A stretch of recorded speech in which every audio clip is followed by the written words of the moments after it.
Hey folks, Lenny Lawson here, the car guru and the truth, half-truth, and lie detector. Well, when it comes to automobiles, when it comes to advertising, claims that car dealers make on a regular basis. Now, when it comes to teenagers, no, not too good at that one. But advertising claims, let's talk about one. And I just heard this on an ad just moments ago. That's what made me start this show off with this topic. We'll pay off your trade no matter how much you owe. Is that a truth? Is it a true statement? Is that a half-truth, or is that a lie? Well, unfortunately, that's a half-truth. Let me tell you why. They are going to pay off your trade. Okay, so you go into a car dealership to trade cars, and you have a $25,000 payoff on a car that's worth $12,000. So you've got $13,000 of negative equity. Why do we say negative equity? You've got you're in the hole, $13,000. So what happens to that? What happens to the payoff? Well, the dealership, when they trade with you, is going to write a check to the bank, pay off your note.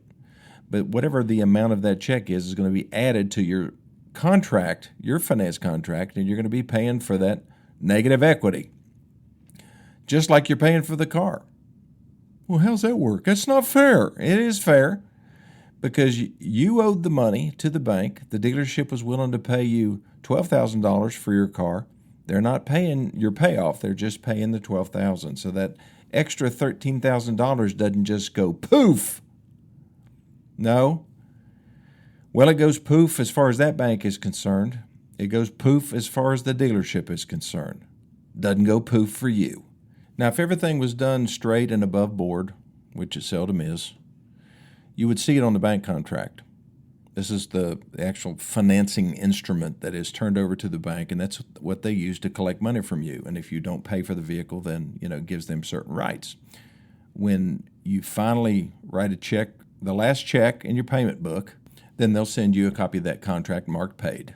So you're done. You don't owe anything on your car anymore. But up to that point, you're on the hook. And if your car depreciates faster and your payoff goes down slowly because you financed it for 84 months, then you're going to have negative equity. You're going to owe more on the vehicle than it's worth. And if any time during the next several years before you have it paid off, you decide to trade it, then you have a certain amount of money that you got to deal with. So where does it show up on the contract? Well, like I said, if it was done straightforward and above board, you would see a minus number on trade equity. That would be in the down payment section. But because banks don't like to see negative numbers in the down payment section, then what they'll have the dealer do is jack up the sales price and jack up the trade allowance at the same time. They'll offset each other. The increases will offset. But it will force that negative equity to be a positive number, or at least to be a break even, where it's zero, where there's no negative equity. That may be a little bit hard to understand, and it's jockeying around with the numbers a little bit. But you really do need to know what your negative equity is. I think, quite frankly, I believe that would scare a lot of people off from buying a car if they knew how much per month that they are paying in the monthly payment on their brand new car, how much per month they're actually paying just toward that negative equity, getting rid of it. And just keep this in mind. Let's say you have $15,000 in negative equity that's carried over to your new note because you still owe that. You're paying interest on that as well. Isn't that terrible? And, what the dealership may say is, well, it's just included in your monthly payment. You'll eventually pay it off. Yeah, you will. You eventually will. It's not a good financial decision, though. And that's why it'd be so much better if you would wait to buy a new car or a used car until you have enough down payment to where you could pay, at least 10% down, but better would be 20%, because that would get you pretty much that would keep you in an equity position or close, okay? And I just think people don't think about that all they do is they look at the monthly payment and then they say, okay, how many months do I need to stretch this out in order to be able to afford the monthly payment? So here's kind of a simplified way to look at negative equity. Let's say you have $10,000. For easy math, you have $10,000 in negative equity. So the general rule of thumb on a 60-month contract is that for every $1,000 that you finance, or for every $1,000 that you pay down in down payment, it will cause a $20 swing, either up or down. So you pay $1,000 down, you're saving $20 a month. That's a general rule of thumb on a 60-month contract. It's going to be less on a 72-month contract or an 84-month contract. But just think, if you have $10,000 in negative equity, $200 a month of your monthly payment is paying that negative equity. That's not very comfortable. So think about that. Look at that number. Look where you are before you finally make a commitment. Look at the whole deal. We talk about hitting the 4 targets. That's a big one when it comes to the financing terms and what you're facing as far as negative equity and what that's doing to your future and your ability to afford other things.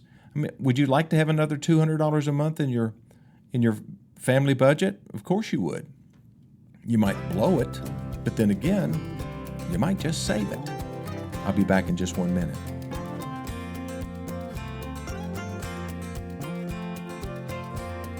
Okay, I am back. One of the things that the finance manager, the guy that's working in that office, he really doesn't want you to notice.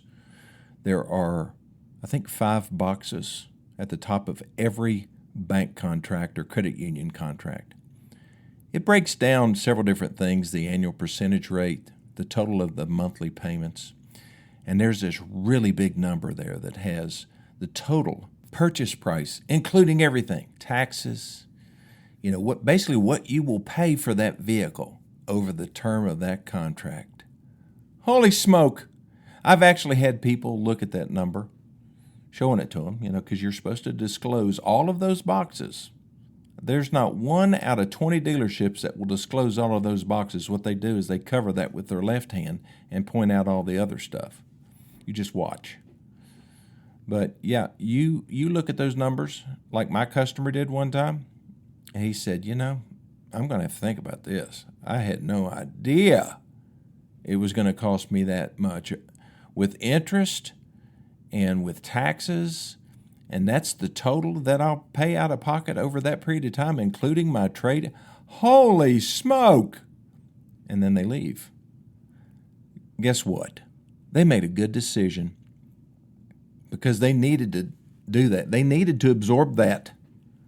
I wish more people would do that. I don't want people walking out of my finance office. I want them to leave happy, with the keys to the car and their owner's manual and going over to pick up their car and drive it home and brag about it to their neighbors and go on vacation in it. That's the way it's supposed to happen. And it should happen that way if the customer is really prepared and knows all the facts.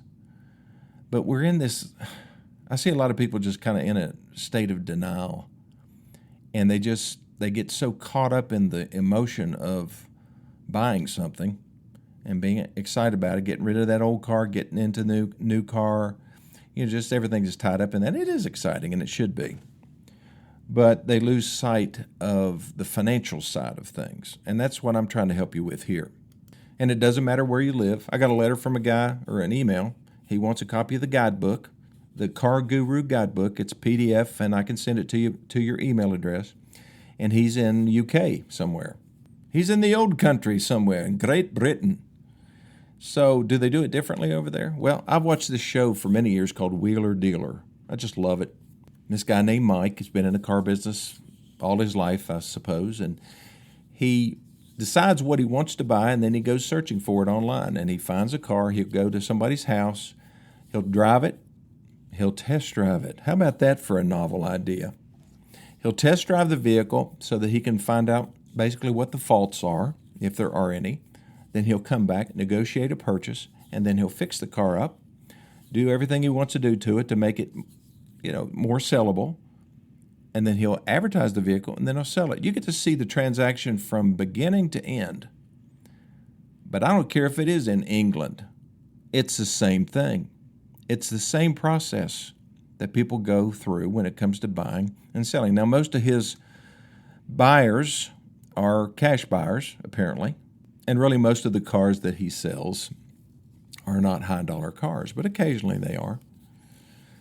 But how those transactions happen, it's different. When you're selling a car off of your front porch, somebody comes by your house and sees the car and writes you a check or whatever, it brings you cash. I mean, that's a little different transaction than going to a new car dealer who has all these processes, and most of which are designed to squeeze as much money out of you as possible. You just got to be prepared for it and go in with your eyes open, ears open. And when you get to that position in the dealership where you're looking at the numbers, when you're negotiating the deal, that's when you really have to have a laser-like focus, squeeze out the emotion, and be prepared to walk out. I don't care whether you live in Australia, California, or Scotland for that matter.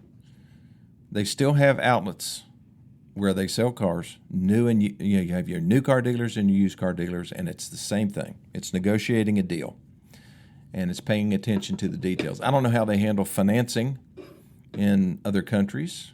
I'm sure it's very similar to what we do. Maybe their terms aren't as generous as the terms are in the United States.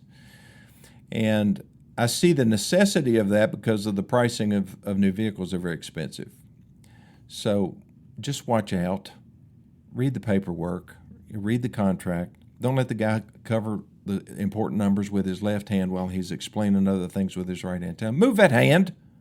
What's under that? What's under your hand? Oh, you mean this? Oh, this isn't important. Yeah, explain it to me.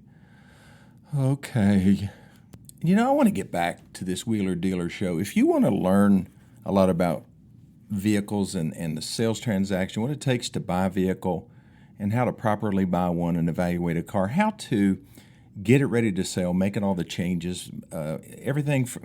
You'll see them pull engines out, completely disassemble them, then put them back together. That may sound boring to you, but I tell you what, it's a great way just to watch 4 or 5 episodes. They're, 30 minutes, 45 minutes. But it's called Wheeler Dealer. It's a British show, and it's just, I've learned so much about cars and a lot about vehicles that I didn't even know existed, vehicles that are sold over in Europe that aren't available here, and just also about the passion that people have for cars. It's not an American phenomenon. It is a world phenomenon. Anywhere you go, cars are important. Well, unless they don't have any cars. But that's pretty important too. They'd love to have them.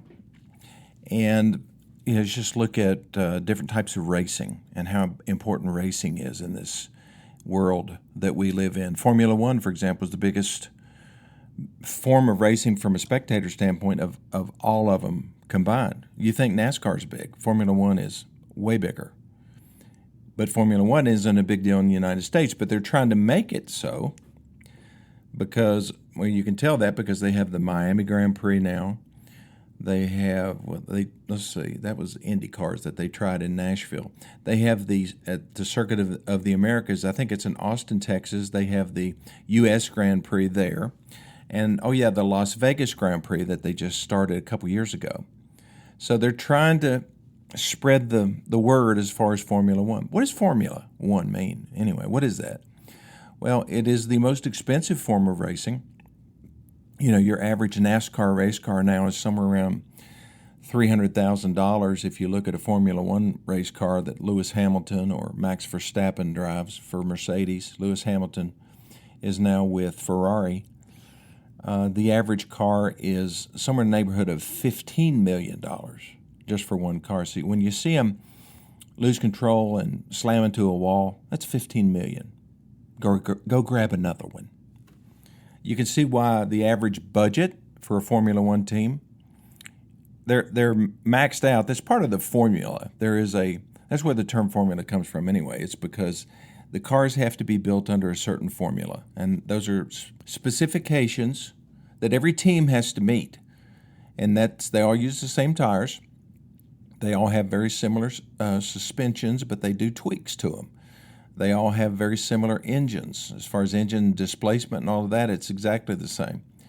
They are hybrid vehicles. They do have an electric component, an electric motor that supplements the engine. Next year, everything's changing. They're changing the formulas. All the teams have to develop new cars.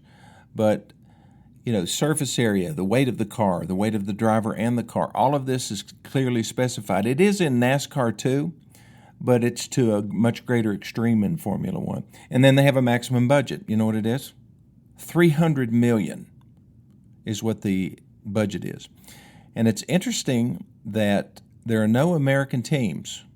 There are some American drivers, not many, but there are no American teams until the upcoming season, Cadillac.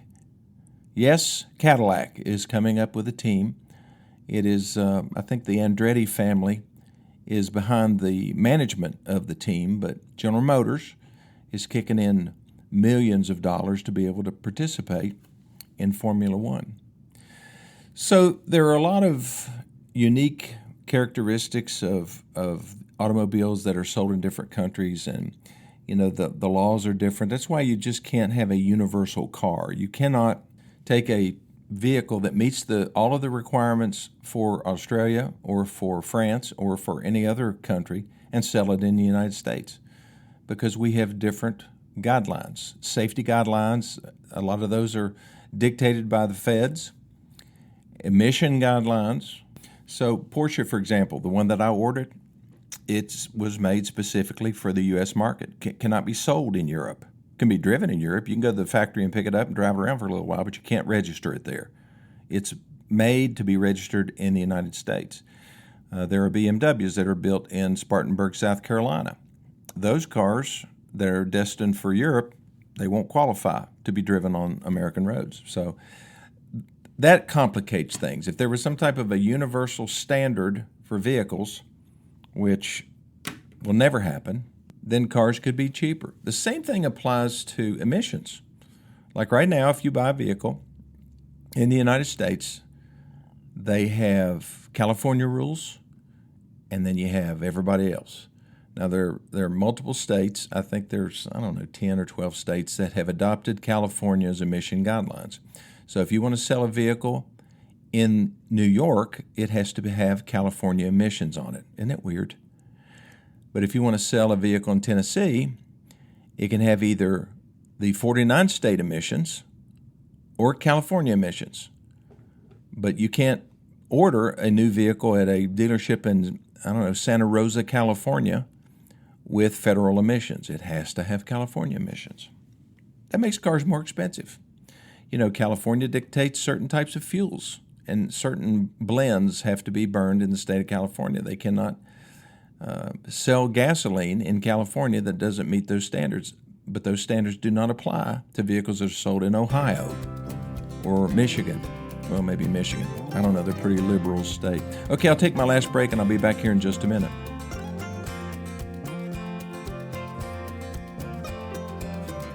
Okay, I'm back. There is one exception to being able to take a car. Let's say it's made in Japan or made in France or whatever. You can bring it to the United States and you can register it after it's 25 years old. That's one of the things that's happened right now with Japanese cars. Do you know which side of the road Japanese drive on? Same as England. They drive on the right-hand side of the road. And so you'll see a lot of vehicles that are being sold, especially on the websites that I go to, bringatrailer.com and Cars and Bids, and there's multiple others. But yeah, there's a lot of Japanese, really small vans and trucks and things that are being sold. They're really cool. They have like motorcycle engines in them. And they're really popular. I saw one going down the road in Greenville, Tennessee not too long ago. And I knew when I saw him, it's so much smaller than what we have here. It wouldn't meet any of the crash standards or the emission standards for that matter. The steering wheel's on the right-hand side of the road. How did that get registered? It's 25 years old. So there are ways to get around the rules. You just have to be patient and wait. If you own an antique car, I don't know what it's like in other states, but in Tennessee, if you own an antique car, which is considered any car over or 25 years old or older, then you can buy your license plates and never have to renew them. They're permanent. So that's pretty cool. You're supposed to limit your driving if you own an antique. Also, if you've got it basically insured by your regular car insurance, you're wasting money. You need to contact Hagerty, Hagerty Insurance, or one of the companies that specialize in vintage car insurance. And I've got 3 different vehicles completely insured for collision and comp. The values, I guess if you add them all up, it's probably right around $100,000 for $1,064 a year. That is pretty cheap car insurance. And now there are restrictions. I'm not supposed to drive it more than, I think it's 10,000 miles per year.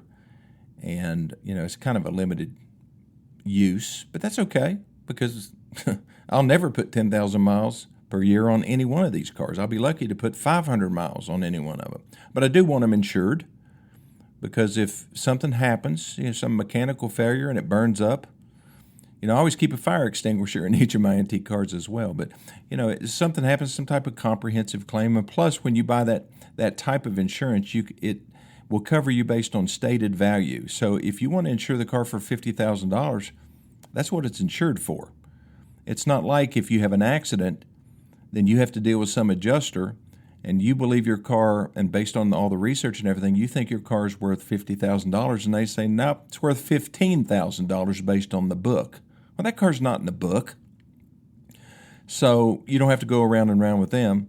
You just agree on what value you want to insure it. Now, there are some limits to that. They're not going to let you go too crazy. They want you to provide some degree of proof for that if it's too outrageous. But most of the time, they'll just say, okay, you're insured. So if you have questions about this kind of stuff, pretty much anything automotive. I've been doing this for a while, 47 years, and my whole family history is nothing but the car business other than, it's more than that. We have a lot of experience in the car business, let's just put it that way. And in everything from antiques to service-related issues, we've run body shops. I've been involved or owned, 6 different dealerships at the same time, and bought and sold dealerships, built buildings, sold. I don't even know how many cars I've sold in my career. Sometimes I lay in bed at night, instead of counting sheep, I'll try to add up some type of an estimate of the number of cars that I've sold over my career. But it's in somewhere, I would say, between 100,000 and 150,000. I know that's a pretty big range. And I didn't sell every one of them personally. They were sold through my dealerships by my people.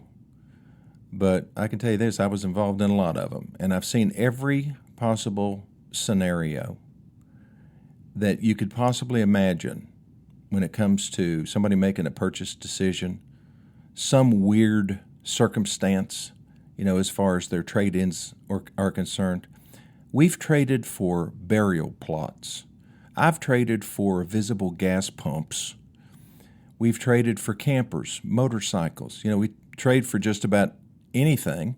My dad traded for a lot at a ski resort many years ago. 10 years after that, the ski resort went bust, so that was not a good trade. So if you want to pick my brain about something, or if you just want to read a brilliantly constructed guidebook, then you can just send me a text, 423-552-2020 for the My Car Guru guidebook. And it will give you, pretty much everything you need to know when it comes to negotiating and buying and selling and servicing cars and maintaining vehicles. And there's going to be some additions to that coming pretty soon. So the more things that I can think of that you need to know, then I'm going to pass it on. Again, 423-552-2020, or send me an email to LennyLawson2020 @gmail.com, and I'll see you on the next edition of My Car Guru.